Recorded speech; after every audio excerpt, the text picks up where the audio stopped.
What is up, BookTube? It is me, it is Monty, and today I am back. Now we actually have the sound recording, so we're good to go. So I read a little bit more of the breakup tour, and I'm learning something that I think I kind of always knew. And I think I knew this from the first time I started dabbling in adult romance. And I don't know, something about me, I'm always looking to like prove myself wrong. I'm just a very stubborn individual. And so even though there are things that I think I might not like, I'm always convinced that like actually you do like those things, because I'm a firm believer that I can like anything if it is executed well. And so the part about the breakup tour that I'm having some issues parsing is this being done well, or is this just a trope that I don't like? So yesterday I told you guys all about I think his name is Max and Riley, and how they were college sweethearts, and then they broke up because Max wanted to stay behind, or he felt like compelled to stay and like help out his family, not because they were pressuring him, but I think part of it was like he was worried about like not actually succeeding. And Riley went off and she became, mega famous superstar sensation. And now they're reconnecting because she's been through a series of relationships. She's freshly divorced. Her ex-husband is taking credit for being the inspiration of a song that he really wasn't the inspiration for. All of this, I think, is actually becoming very silly overall, but doesn't matter. So now they're on tour, and yesterday I think I came to you guys at the 36% mark. I'm now at like 51%.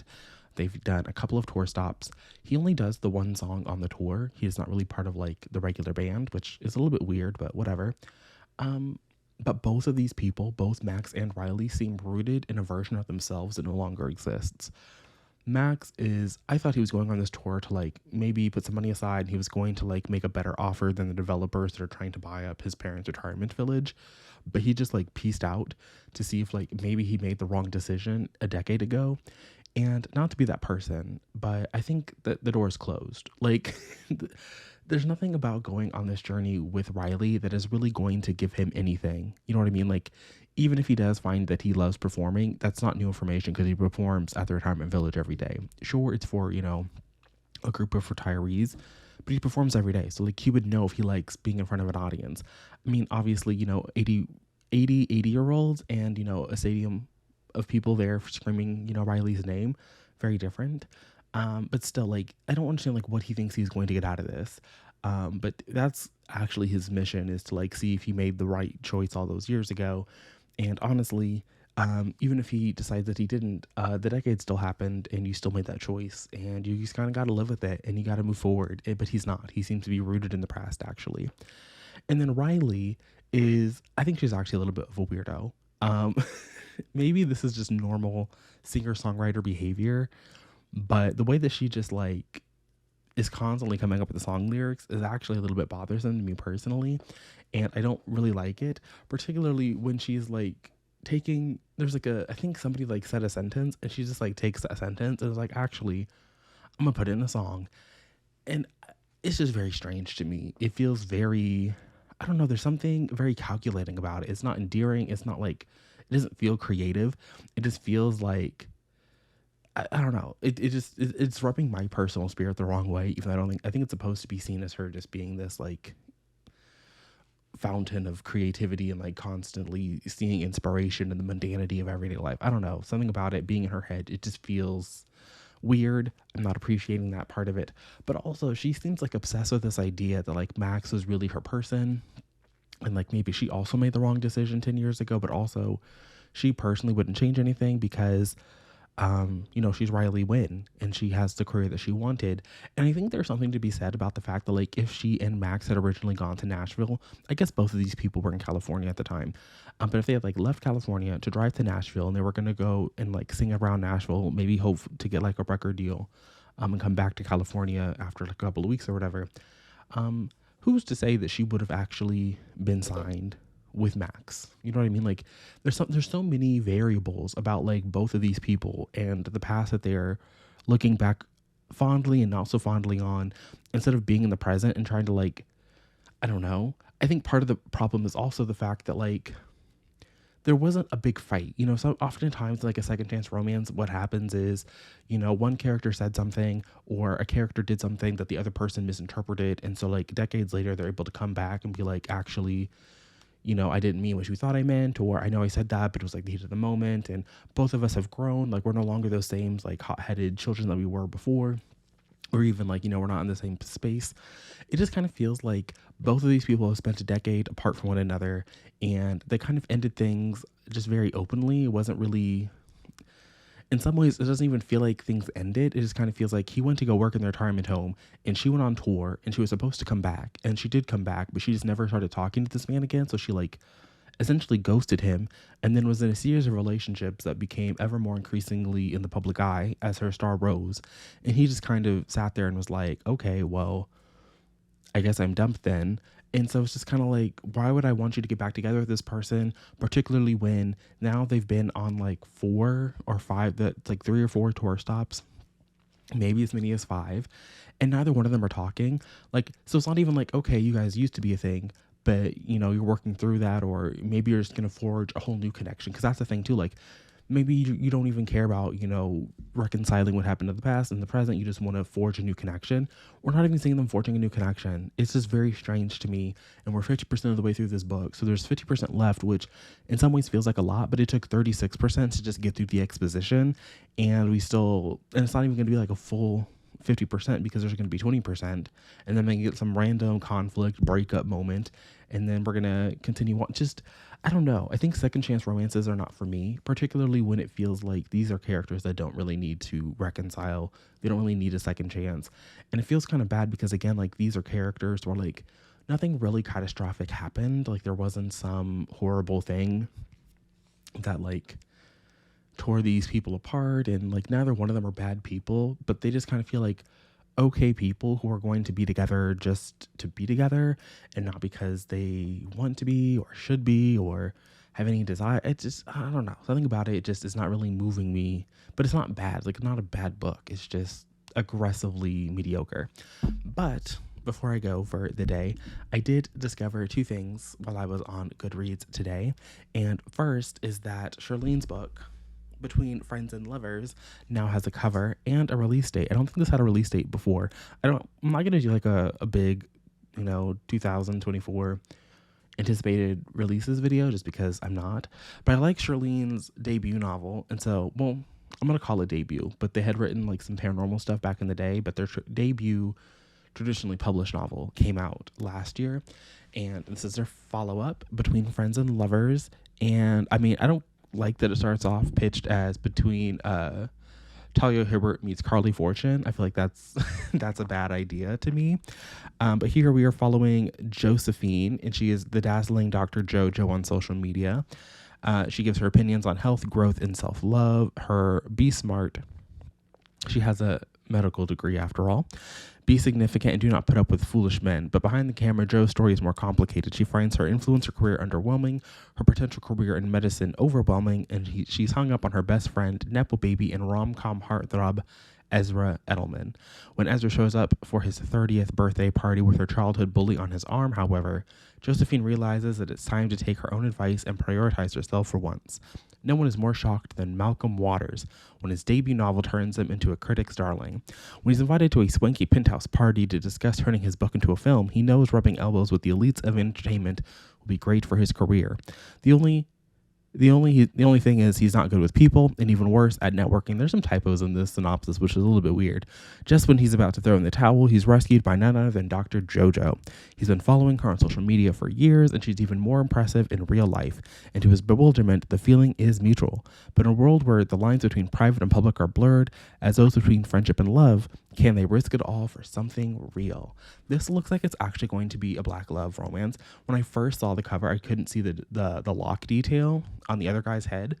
Her first romance was interracial. It was like a black man. It was a black woman and an Asian man. So it was an interracial moment. And then this one looks like it's actually going to be, could be actual black love. So love that for me. Love that for the girls. And this is coming out in July 30th. And then, even more exciting news, The Crimson Crown also has a release date, still no cover. But this is Heather Walter's next book outside of Malice and Misrule. This is from Del Rey, and we have a synopsis now. All we knew before was that it was her take on the evil queen from Snow White, but here we go. This is the first time. This is my initial reaction to reading the synopsis with you guys. Mirror, mirror on the wall, who's the wickedest of them all? Snow White's dark queen tells her side of the story in this queer, witchy reimagining of the classic fairy tale from the author of Malice. How we make the evil queen sapphic, I don't know. I feel like with Maleficent, Sleeping Beauty, it was real easy. I don't know if I need stepdaughter, stepmom, but let's see what we're getting. Legends tell of a witch who became a queen, the heartless villain in the story of Snow White. But now the wicked queen is stepping out of Snow White's shadow to become the heroine of her own legend. I mean, Once Upon a Time did do this. Regina Mills was the main character, so it's not like revolutionary or anything, but I don't know if the shadow is quite as large as it once was. Her real Once Upon a Time begins when she is just Aelith, a young witch who lives in the forest with her coven. The witches practice their magic in secret, hiding from the White King. I don't like that. The White King. It's giving very white supremacist, but I trust Heather. And his brutal war against witchcraft. Aelith, however, faces a war of her own. Her magical gifts have yet to reveal themselves as the threat to the royal huntsman intensifies. Oh, and as the threat of the royal huntsman intensifies, Aelith fears she will become the witch her coven needs. She will never become the witch her coven needs. I just cannot read today. To prove herself, Aelith sets out on a perilous quest that sends her to the White Palace, a decadent world of drama and deceit. That's what I want. I want drama and deceit. There, Aelith encounters an unlikely figure from her path, Jaquetta, a witch who once held Aelith's heart and betrayed her. Ooh. I will say the sapphic stories are always about betrayal. There's something about them. Like, they are just always getting betrayed in these books. As events at the palace escalate, Aelith finds herself caught in the web of the White King, whose dark charisma is as dangerous as the sinister forces that seem to be haunting the palace, and perhaps even Aelith herself. With the threat of discovery looming, Aelith and Jaquetta, that's an ugly name, I'm sorry, Jaquetta, Aelith isn't too pretty either, must set aside the wounds of their past and work together to survive. As she uncovers the secret to the White Court and those of her own heart, Aelith must find the strength to transform into someone she never imagined she could be. A powerful witch, the very wickedest of them all. So I appreciate Heather Walter. I think she is good at what she does. So I'm very much looking forward to this. I think it's going to be another banger of a book. I don't know if this is going to be another duology, if this is going to be a standalone novel, but either way, I will be seated, ready to read it. And so those are like the two books I haven't seen really popping up on anybody else's radar in the little handful of videos that I've been watching recently. So add those to your list.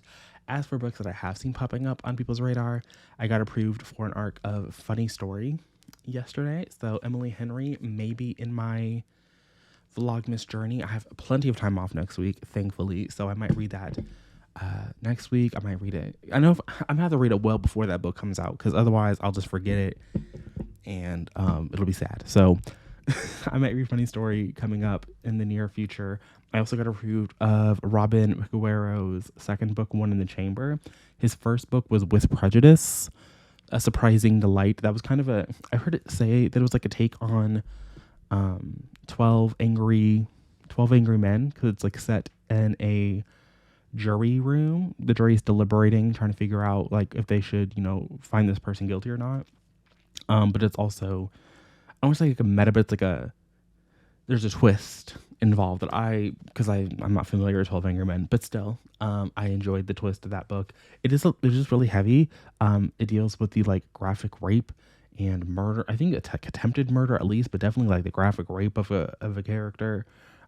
So it's not like a lighthearted little bookie book for, by any means, but With Prejudice is really good. And so I got approved of their follow-up book. It's not connected, but it's their sophomore novel, One in the Chamber. So I'm looking forward to reading that. Also probably during Vlogmas, even though I'm sure that it's not coming out in January, but the breakup tour is. So I do need to finish the breakup tour pretty soon. But right now, I just think that second chance romance isn't for me. And then if it were, I already want a lot of communication in my romance. And so I feel like Max and Riley were never going to really communicate enough for me, because again, 50% of the way through this book and they're still kind of living in their own isolated bubbles. So I feel like I'm getting in 100 pages what I wanted. This is why I always say that romance books, how long is this book?